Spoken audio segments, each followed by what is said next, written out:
창경호 침몰 사고는 전남 여수항에서 부산항에 취항하고 있던 대동상선 회사 사장 조교환 소속 전기 여객선 147톤 243명 정원의 창경호 선장 하량모, 기관장 유명만은 승객 200수십 명과 양곡 450가마 등 다량의 화물을 싣고 1953년 1월 9일 오전 2시경 여수항을 출발 오전 7시경 통영항을 경유하여 부산항을 향하여 시속 16km로 운항 중 낙동강 하류를 지나 1953년 1월 9일 10시 40분경 부산 서남쪽 8km쯤 지점에 있는 다대포 앞 해상 거북섬으로부터 200m 떨어진 부산 서남방 사리 지점 이르렀을 때 돌연 선체는 갑자기 왼쪽으로 기울어져 침수하기 시작하여 20에서 30분도 지나지 않아 침몰되고 말았다.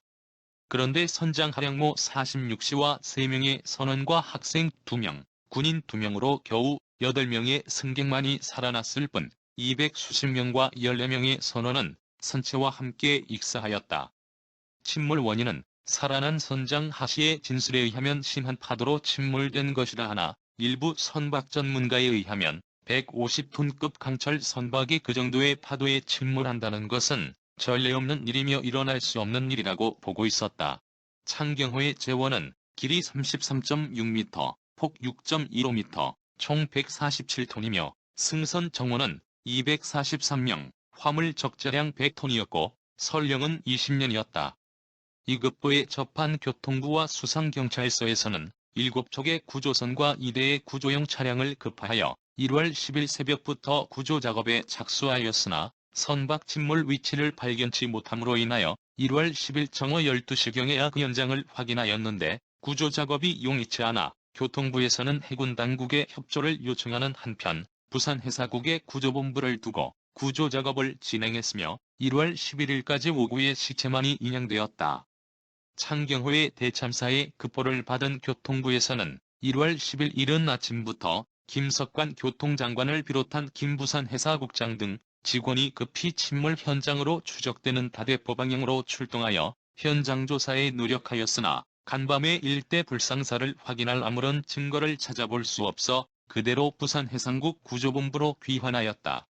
창경호의 조난을 뒤쫓아오면서 목격한 조선기선 회사 소속 장구호의 첫 보고로 이 사실을 입수한 경남경찰국에서는 즉시 부산근해의 선박을 동원하여 구조작업에 착수하였으나 어두운 밤과 자취조차 감추어버린 선체의 발견을 못하고 침몰 현장조차 1월 10일 오전 10시까지 판명되지 않았는데 뒤이어 박경남 경찰국장이 직접 지휘하는 수사선에 의하여 1월 10일 오전 12시경 비로소 창경호 침몰 위치를 발견하였는데 수사선이 현장에 도착한 때에는 귀중한 인명 200수십 명을 깜짝같이 삼켜버린 해상 사상 초유의 일대 불상사를 상기케 할 아무런 흔적조차 없이 햇빛에 반짝이는 기름만이 잔잔한 바다 위를 감돌고 있었으며 수중의 괴혼을 위무하는 듯 몇 마리의 갈매기가 푸른 물결 위를 스쳐가고 있었다.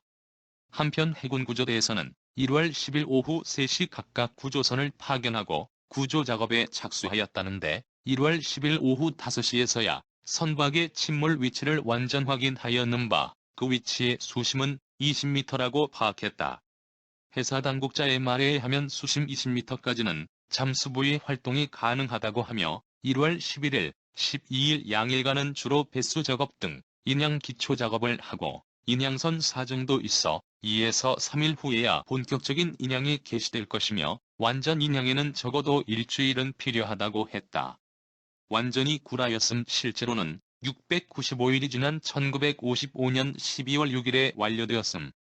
교통부 장관 김석관 씨는 1월 10일 오후 3시에 1월 9일 3시부터 부산해사국에서 사회부 경찰 교통부 3당국에서 피해자의 시체 처리 및 구조 문제에 대하여 협의하였다고 말했다. 승객 대부분이 익사한 불상사 가운데에서 941생으로 살아난 부산상업학교 2학년 조상진 군은 대동상선 회사에 찾아와서 발생 당시의 광경을 극히 단편적으로 다음과 같이 전했다. 돌연탁 하는 소리와 함께 그 소리를 돌이켜 생각할 여유조차 없이 선체는 급속도로 기울기 시작하여 덮어놓고 바다로 뛰어들어 헤엄치기 시작하였으며 지금 생각하니 어떻게 살아나왔는지 본인 자신으로도 도무지 기억이 나지 않는다고 말했다.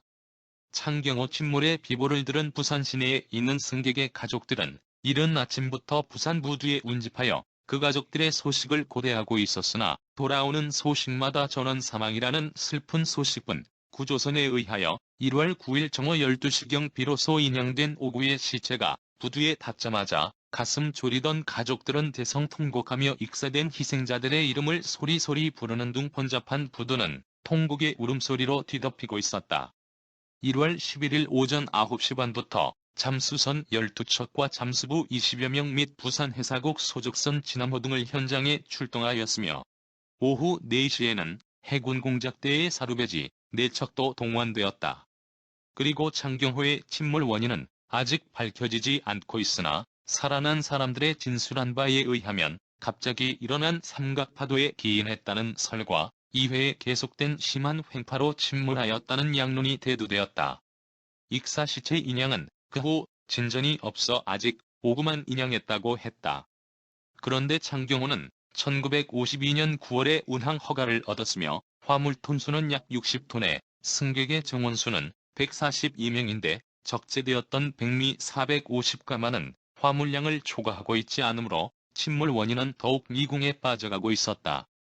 승객의 정확한 수를 파악하기 위해 교통해운국에서는 관계 직원을 1월 11일 통영, 여수 방면으로 파견하여 조사에 노력 중이지만 표를 사지 않고도 승선한 인원이 많아 보여 정확한 인원을 파악하기가 힘들었지만 이날 파악된 승객 수는 181명으로 파악이 되었으나 살아난 선장의 증언에 의하면 승객의 총수는 230명가량이라고 하며 이외에도 선박 내에서 살림을 하고 있는 일부 선원들의 가족이 있고 선원 8명이 있으므로 결국 익사자는 약 250여 명에 달할 것이 확실하리라고 보고 있었다. 창경호 조난사고가 발생한 1월 10일부터 시작된 시체 인양 작업을 4일이 지난 1월 13일 인양된 34구에 불과하여 홍수같이 몰려드는 유가족들로 하여금 분노의 도를 높였다.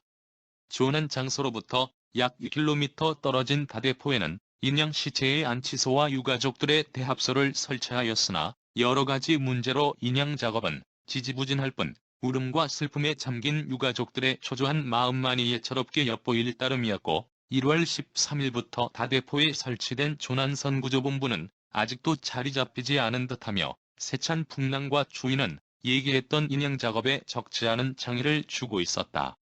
이에 대한 원인을 현장에서 구조작업에 종사하고 있는 잠수부가 말한 바에 의하면 동원되었던 10여 척의 잠수선은 차츰 줄기 시작하여 1월 13일에는 불과 2척 밖에는 구조작업을 계속하지 않고 있으며 대부분의 시체는 선내에 없고 절반 이상이 표류하였을 것으로 보고 있었다.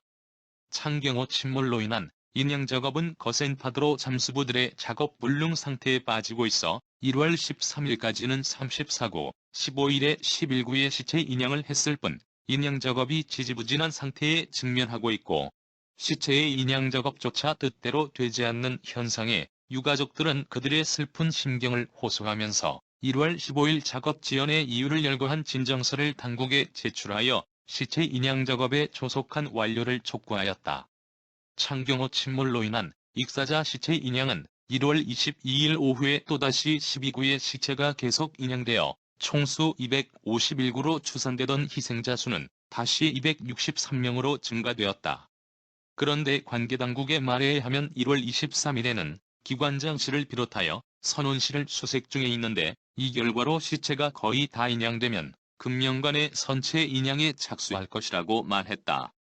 선체 인양은 1953년 3월 8일에 착수되었고 1953년 3월 15일 완료를 목표로 한다고 보도되었으나 실제로는 1955년 12월 6일에 인양이 완료되었다.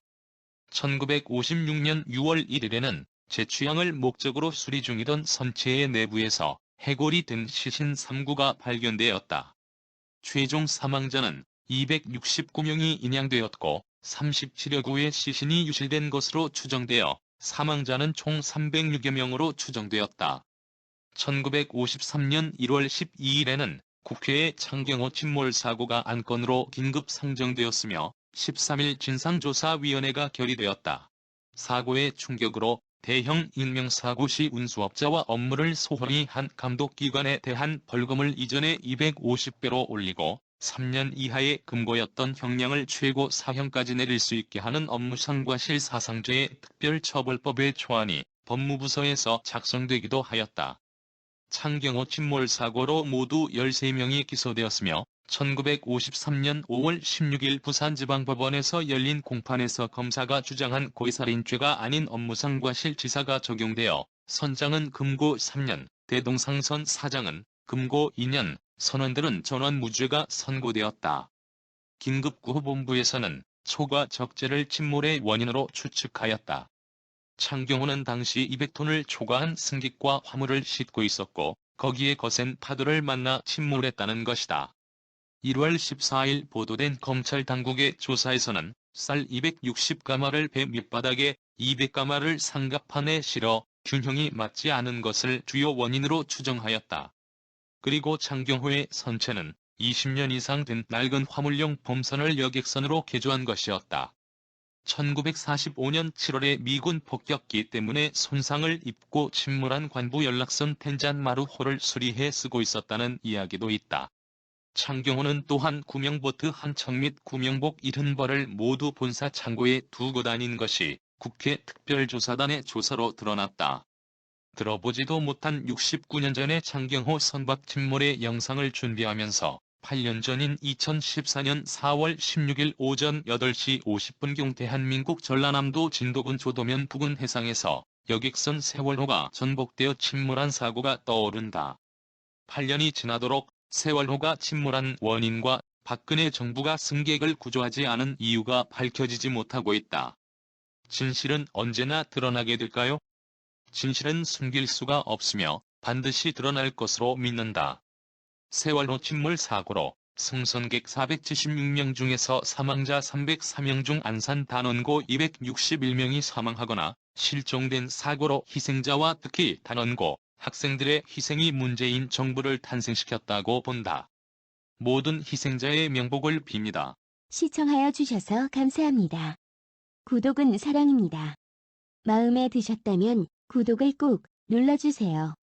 행복한 하루 되세요.